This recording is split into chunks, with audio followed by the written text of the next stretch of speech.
This is the Rethink Podcast, where we talk to people who challenge the status quo and who are reshaping, reigniting, and rethinking the economy through health innovation. Please welcome your host, Sanj Singh. Good day, everyone. So this is kind of the first episode of Rethink, Reconnect as part of OHI. Happy to have Serese Selanders with us today. Maybe you can start off by telling a little bit about who Serese Selanders is, and not necessarily about the company, but more about, where you've come from, where you were born, and just, the journey that you took, professionally and personally to kind of get to where you are today.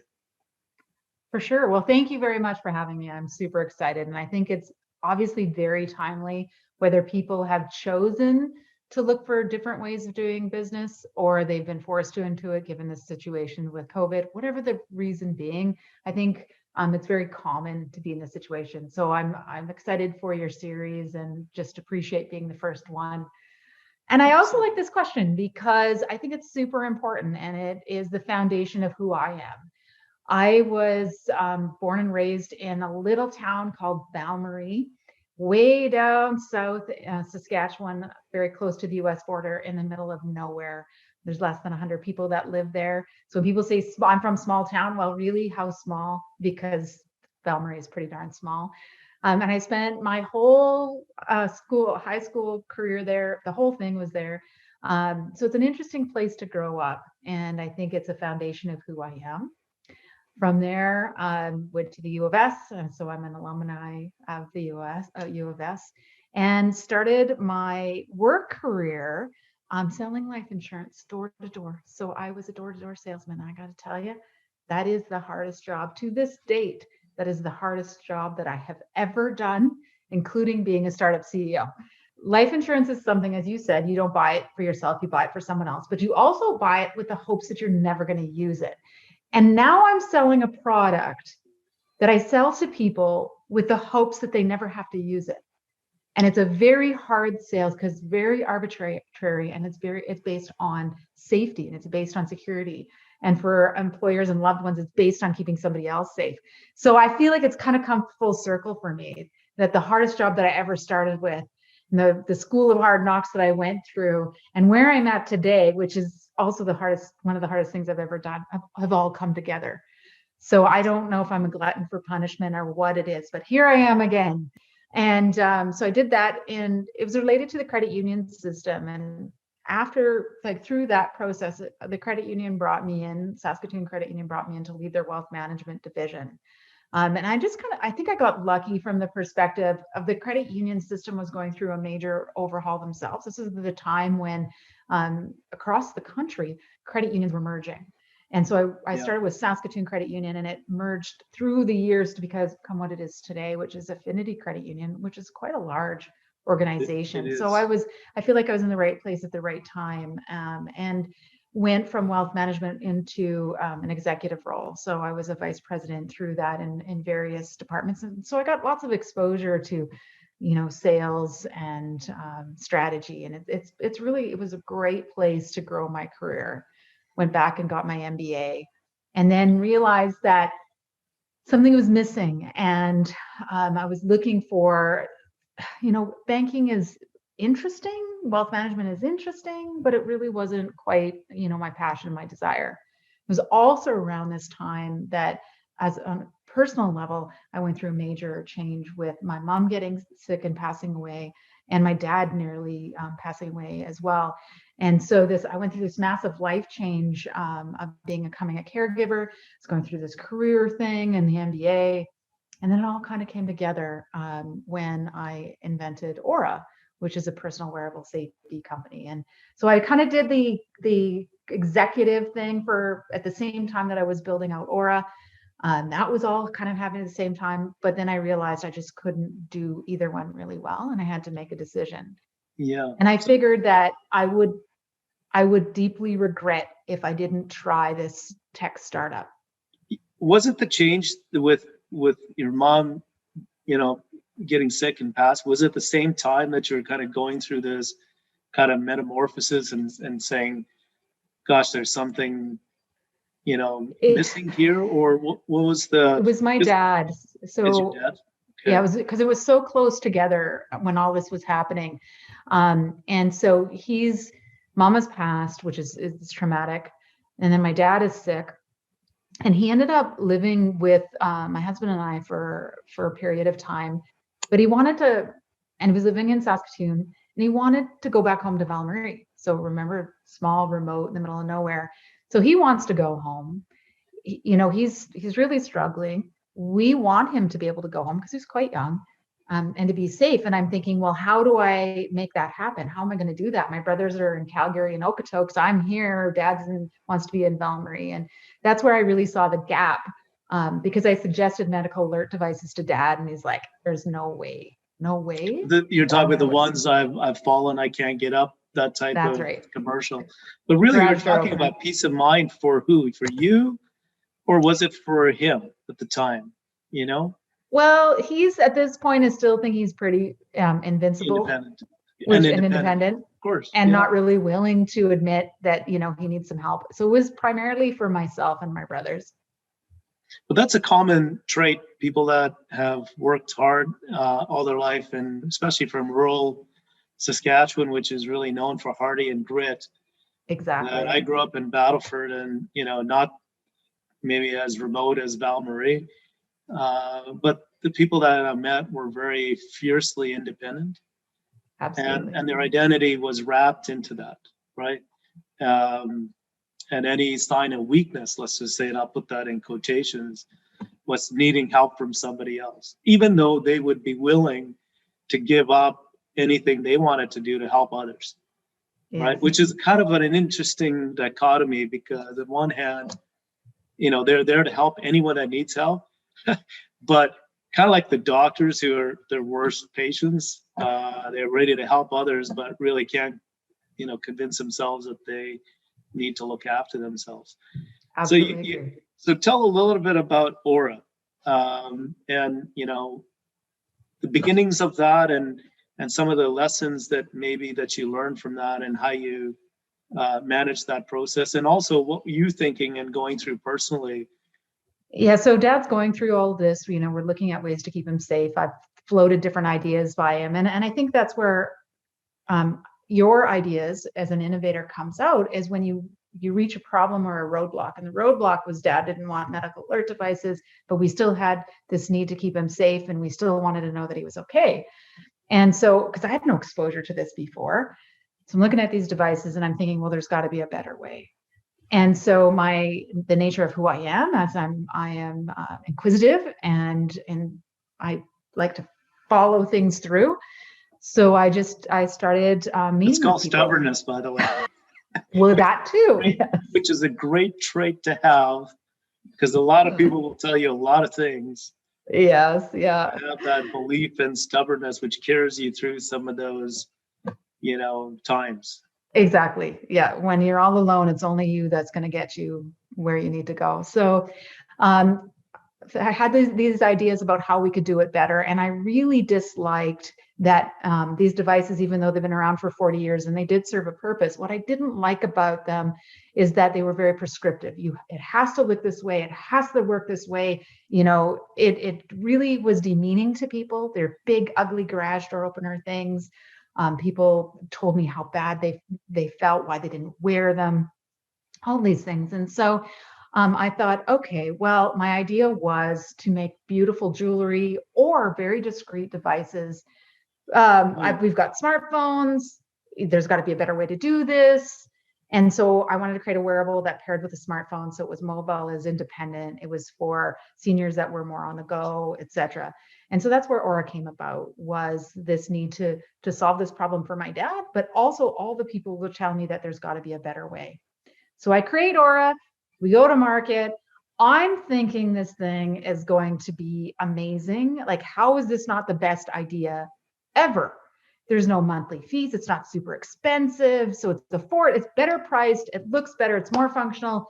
It's just better all the way around. I am going to be rich. I'm going to make $1 zillion, and this is going to be easy. That's a great name too, Aura. Yeah. Thank you. And that didn't happen. There was a lot of things that I was really naive about or optimistic about, perhaps. A lot of things that I didn't really understand or appreciate. For one is the sheer stigma associated with medical alert devices. That help I've fallen and can't get up.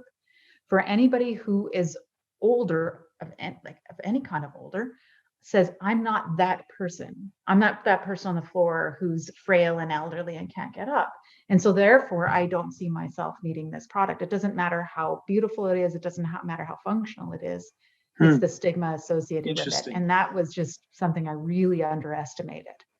So it was not even the aesthetic of the product. It was something a lot deeper that had been really established by commercials. That's right. So somebody did a really good branding job for, because I could still remember these people with, cardigans and polyester pants and naturalizer shoes that are fallen and as helpless, I can't. And I thought the commercials were pathetic, personally, because I just went, what is that? But it looks like it had a significant impact on that target population in terms of how they felt about themselves. Right. And I thought I could disrupt it. Like, I thought that by making it more functional, more beautiful, etc., that would be enough. And I really did underestimate that. That was my biggest competitor. Wasn't the traditional medical alert companies, even though that was part of it, but by far that was the biggest competitor. And I really so the competitive meaning that they would rather choose not to do anything. Correct. Which is, an interesting part, because when young entrepreneurs or any entrepreneur, when they're doing things, when you do a competitive analysis, one of the key things is that you go, well, what's, the idea of, well, I've got all these competitors, but what about the competition of people not actually doing anything? Status quo is a much bigger, a harder mountain to climb than anything else. Especially in a thing that was so stigmatized. Yeah. That's right. So that is primarily what I would blame it on. I don't know. I think that there will be a time and a place for us, but it wasn't enough to keep. Let's say it's not blame. I think you uncovered it. Yeah, sure. Right. You just you took the onion layer off and you went, why is this not working? And you're going, oh, okay, this is it. So what was next after that? Once you kind of said, okay, what was next? Because I had put, not just my heart and soul into it, but I had put a considerable amount of money into it. I had got investors who put money into it. This is a few years into it. Quit my job, the one that pays the salary, the pension, and the benefits, quit all that to do this. And I could see the money was running out. I could see that this wasn't going to go. And in the meantime, what was happening is we had more and more businesses that were coming to us and saying, hey, we've got people who work alone. Can we use it in this case? And so I was actually doing business with businesses at the time. But it's funny because people say when you're a startup, you should never get married to your idea. You shouldn't. And I knew that in my mind, but of course I did that. And so it was only when imminent doom was on the horizon that I realized, okay, I have to let it go and rethink about what I'm going to do.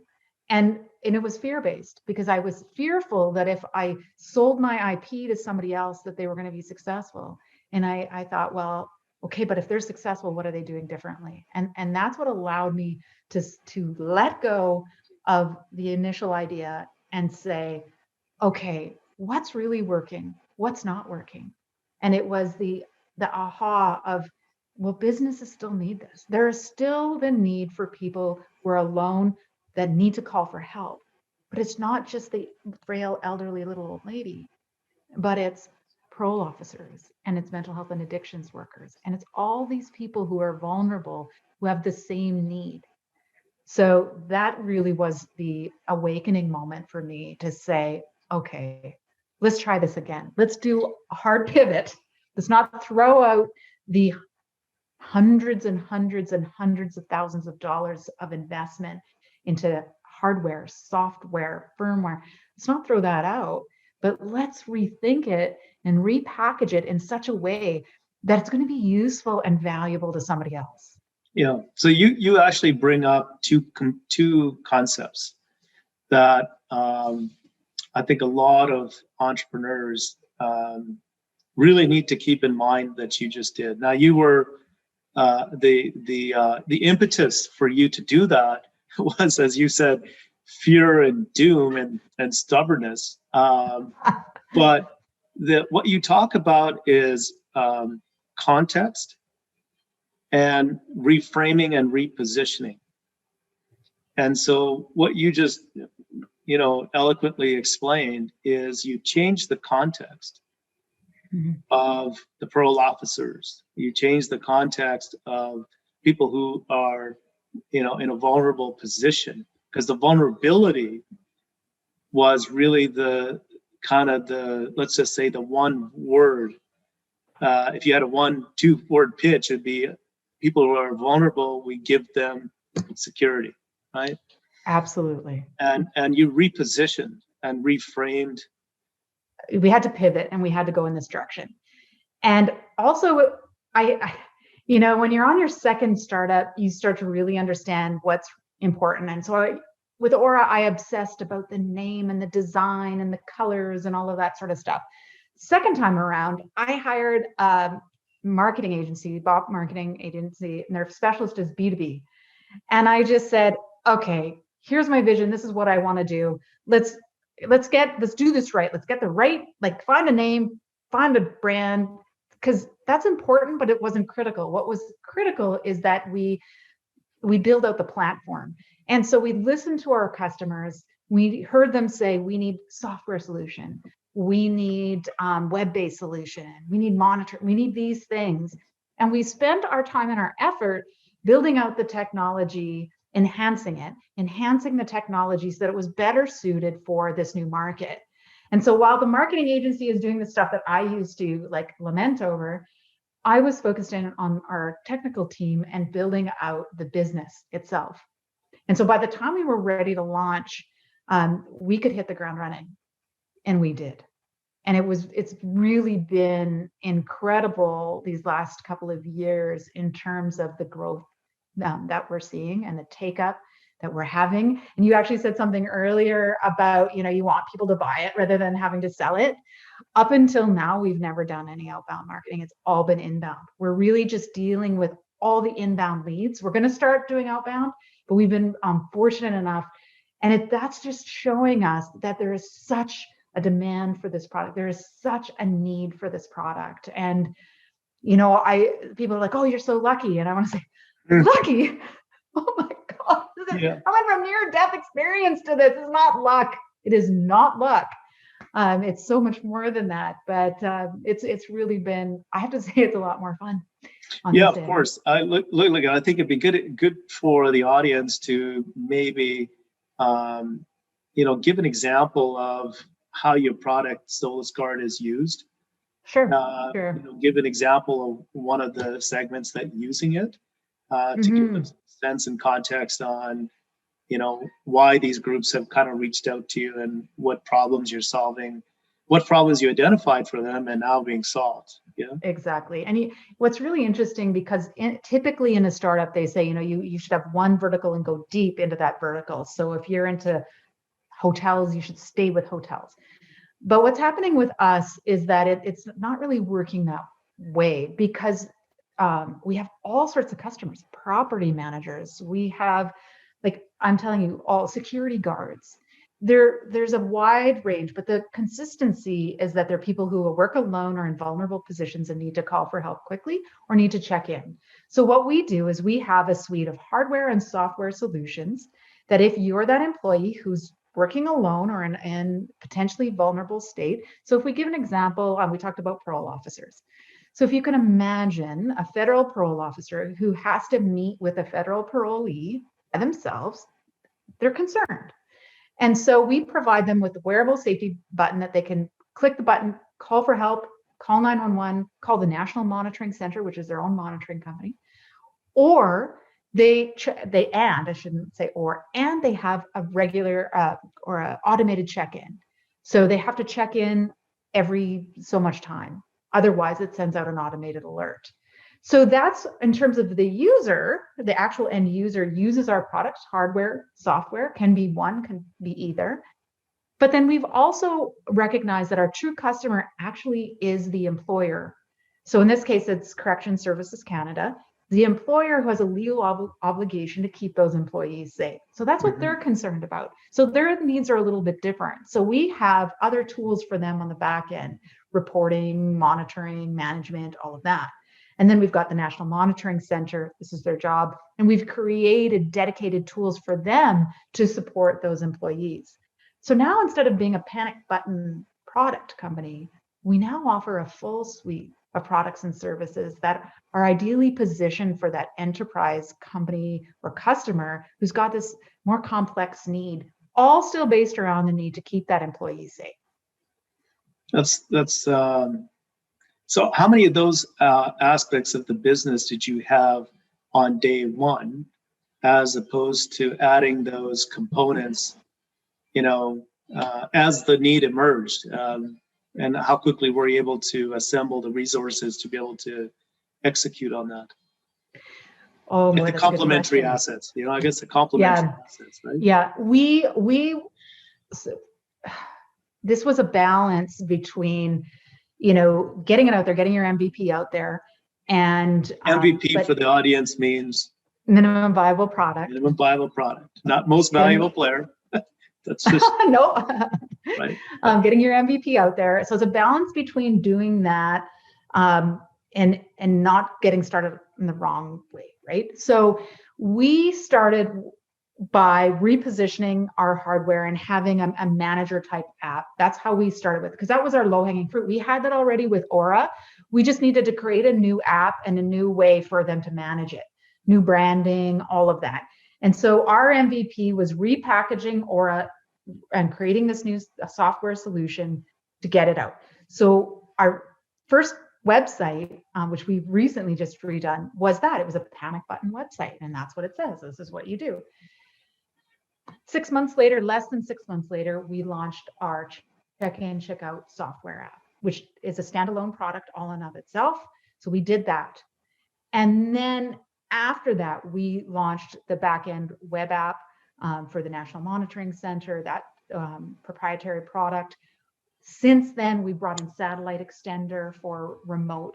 And that's been gradually over the years, we've added this product and services. So just a month ago, 2 months ago, I forget now, time flies, we actually did a whole relaunch of our website, because we went from being exactly what you said, we started as that panic button company to this full suite of services primarily geared towards large and enterprise organizations. And so our website now reflects that. And I think it reflects who we are today and who we'll be for quite some time. That's phenomenal. So now, what are some of the challenges that you are encountering in this growth phase that you may, with this audience, maybe a recruiting tool, who knows, or what are some of the things that are kind of keeping you up at night, if anything, or at least thinking about it, that you'd like to address over the next little while? And is it a capital thing, or is it a human capital thing? It's an all capital thing, yeah. So we, as I said, we have been taking in leads, and what's really been remarkable is the kinds of leads that are coming in from some of the world's largest companies. And we currently are marketing in Canada, United States, but these are massive companies that are reaching out to us and finding us. And so we've been growing in a way that we can manage that growth, because they've been small to medium sized, other than corrections, it's been small to medium sized organizations. But now we're piloting and we're taking these steps towards working with these massive organizations. And what's keeping me up at night, and we're piloting all over the place. We're piloting with RCMP and victim services. We're piloting with Can Health, which is great potential for us. And some of these are very public and out there. But then there's more. There's way more. And so what keeps me up at night is I think, okay, selling, growing at a slow but steady pace has been a luxury. Maybe we're not going to have much longer. And that we see that there's going to be this tipping point where it's really going to take off. And so what do we need to do to get prepped and ready for that? And so that is definitely capital. So we're going to be opening up a capital raise in the new year. And that is because we need to bring on the human resources to do that. We just simply need more people. We're 11 people right now, plus our contractors, and that's just simply not going to be enough. And so we need really talented people in all areas, not just the tech side of things, but the operations and marketing and all of those sorts of things. We need all these kinds of people to help us to grow and be on this crazy journey with us. And it's a tough market out there. It's not easy finding that talent. So it's kind of everything, but we are certainly opening invitation to reach out to me to talk. If you've got an interest in what we're doing, if you believe in what we're doing, we'd love to talk to you. I look back at the journey that you've had, right from Val Marie to today. And when you talk about pivots, all of them have been initiated by some type of a dramatic change. Mm-hmm. And one of the key, would you disagree with that? No, I'm tearing up actually when I think about that. Right. And it makes me wonder, is it those moments that are these disruptive moments that jar us from our everyday, that unsettle us to the point, and the question is, do you want to be settled back down again, or do you want to do something about it? That's really profound. That got me. I encourage people to embrace the chaos sometimes. Look at it as a blessing, even though at the time it may not seem as one. And I'm not talking in this, you can look at it from the spiritual sense or whatever. It's not a religious term necessarily. People can look at it whatever. But these opportunities come up in everyone's life, and you decide to do something with it. For those, this idea of entrepreneurship and the entrepreneurial path, if somebody asked me and said, I'm thinking of going in, I said, first of all, go get your head examined. Number one. Number two, I said, you need to find a cause that is greater than yourself, because it's going to be an uphill battle, right? And I would like to have your comments on this. This is my thoughts. It's going to be an uphill battle, and there will be times where if it's all about the money, you will stop, and you'll give up. So you have to find something that is that's going to drive you up that hill, and in doing so, you will attract people to you on that quest or journey. They may not even know where you're going. They don't care, but they're buying into something deeper than just, a transaction, let's just say, right? So I'd like to have your, looking back and kind of the last final thoughts of this kind of interview, and I'm sorry that tears you up, but it's emotional because you go through a lot of things through people's lives, and then you look back, when you're going up mountains and you look back, geez, I've traversed through that type of terrain to be here. Absolutely. Share your thoughts about what I kind of have identified for you here, and if that makes sense, or how you can. Well, it's been it really, that, as I said, that's been a profound statement that really got me. I left the credit union because I wasn't really happy and engaged. Great organization, but it wasn't really for me. I started down this path for a reason. I, nearly lost I was losing my business, and that's the reason why, I really dug in and decided to make that change.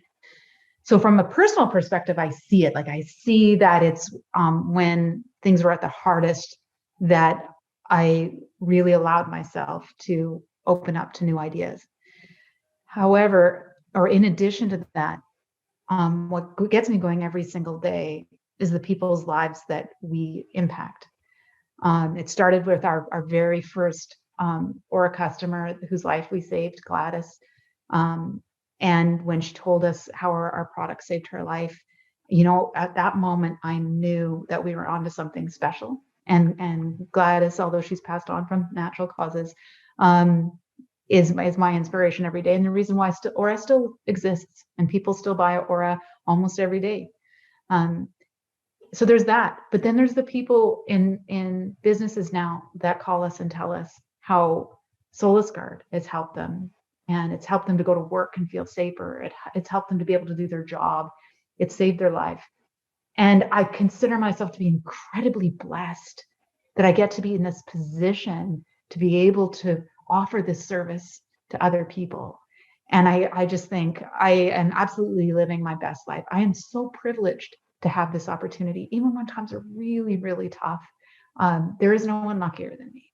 And I'm so fortunate. And I think our team feels that way, that we're really fortunate, and I can't wait to see all the other great things that other people that we're going to be able to help along the way. It's an awesome way to actually end. Nothing more needs to be said. I think you just said it beautifully. So Serese, listen, on behalf of OHI and our Rethink, which you've done this whole thing, but also Reconnect, which is during these COVID times, we're all trying to figure out how to navigate this scenario, and we should see it as embracing the condition that we're in, which can help us think differently and add value like you are. So, congratulations to you. I look forward to seeing what's going to happen. And we'll sure do a follow-up too as things happen. And if there's anything our organization can do, let us know besides this type of profiling. And I appreciate you, and make it a good Friday. How's that? Thank you very much.